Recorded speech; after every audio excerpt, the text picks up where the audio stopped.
Look, it's been a little while since we've had a sentimental chat, so it's probably time for one, now that I'm on the sentimental chair again. This book called Mud No Lotus, which I've been reading recently, it's a really, really good book. It's about suffering and how to suffer well. So this video is going to be kind of like a super summary, and I just want to discuss some of my thoughts about it, because I feel like it's a very, very helpful book for people that are in, for example, grief, suffering, and I found it very helpful myself too. This video is going to be a bit piecemeal, but I think that these are the real main lessons of this book. So the first lesson from this book is that happiness and suffering are not mutually exclusive of each other. In fact, you can only have happiness if you have suffering, and vice versa. You can only have suffering if you have happiness. The way that Thich Nhat Hanh puts it is, it's analogous to the idea of light and dark. So for example, if you have a shadow, the reason that the shadow exists is because light exists there in the first place. You can't actually have a shadow without light. And similarly, you can't have a light without understanding what a shadow is in the first place, or darkness is in the first place. If you have happiness and suffering, understanding that suffering is a part of happiness helps you to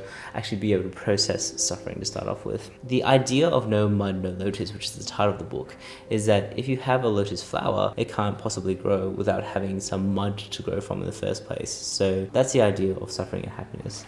The next really important thing is that, if you do have suffering, it's really important not to run away from the suffering, because our usual tendency as human beings is to want to try to forget things or try to distract ourselves and try to do a lot of things to run away from suffering, essentially. The thing that Thich Nhat Hanh says is rather we should greet our suffering kind of like an older brother and say, "Hello, suffering, nice to meet you." And if you embrace suffering tenderly like that, that's one path forward to be able to accept your suffering. This next point, and actually this is not from this book, but this is something that I took from another book, but I feel it's really important to talk about here. There are some situations in life where you just can't accept the outcome, whether that's a loved one having to leave, passing away, those sorts of things. The thing is, you may never be able to accept some things, but what you can do is you can accept that you can't accept that thing.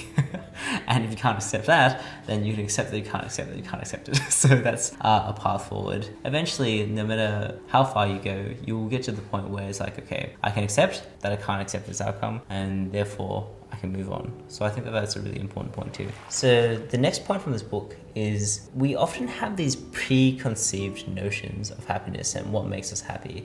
I must have this career, I must have this person in my life. But sometimes it can be the notions of happiness itself that gets in the way of us actually being happy. Once you get rid of these preconceived notions, you actually remove the obstacles to real happiness in everyday life. It's a very difficult thing to do, of course, but that's another thought that he had. Another really important point he says is, you can sometimes think of suffering like an arrow. So the first arrow is the thing that hurts us in the first place. That doesn't always necessarily hurt that much. It's actually the second arrow that hits exactly the same point, which is our judgment of what's happened. That can be the thing that really hurts us more. And so if you realize that, you can actually be mindful of that particular judgment. And when you're mindful of that judgment, then you can actually lessen the suffering from that point of view too. I find this next bit really poetic, and I'm not sure how physically true it is, but it sounded good. Apparently, when animals get hurt, what they do is they don't really go running around or anything like that. They literally just find a particular place to stay, and they literally just stay there and heal up until they heal up. Somehow, as people, we seem to have forgotten this. We get busy and then we try to distract ourselves by becoming even more busy to distract ourselves from whatever suffering it is. We should actually think more so of being like animals. I mean that semi-jokingly. Like, it's kind of like, well, if we have this pain or this wound, then we should actually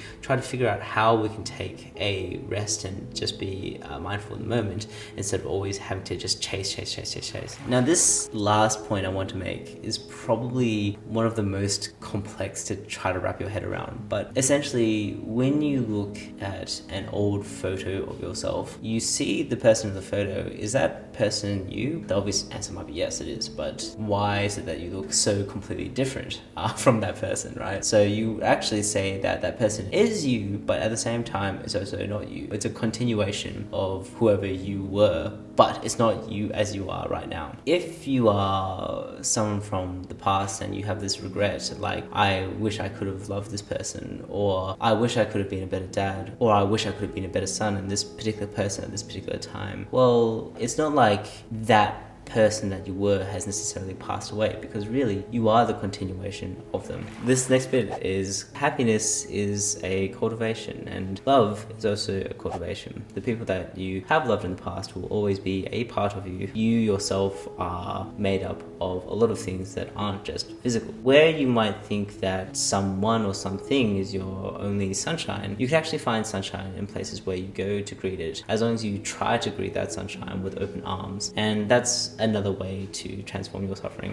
My last and final point is that with regards to letting go essentially means a warm hug. It's a realization that we ourselves can be happy regardless of who or what we have. When we stop clinging desperately to the things that we think we need, then we realize that we can be happy just here in the present moment. So one answer to the question of, why are we alive? Why do we love people? One answer might just be simply that we like it. I know that sounds really simple, but is something so simple necessarily wrong? I hope that you find that this is useful in some way, shape or form to you as well, because I felt like these individual points were the ones that are helpful for me. If you want to read the book, it's called No Mud No Lotus. It's a lot more structured, but this is just some sentimentality that I wanted to put on this channel. Maybe you might find it useful, or someone else that might find it useful. I don't know. This is not Notion, this is not VTubing, this is not software. This is just me purely wanting to put something on as a piece of recorded evidence of what I'm actually thinking about right at this moment. So if it's too personal, my bad. I'll catch you in the next video. Bye.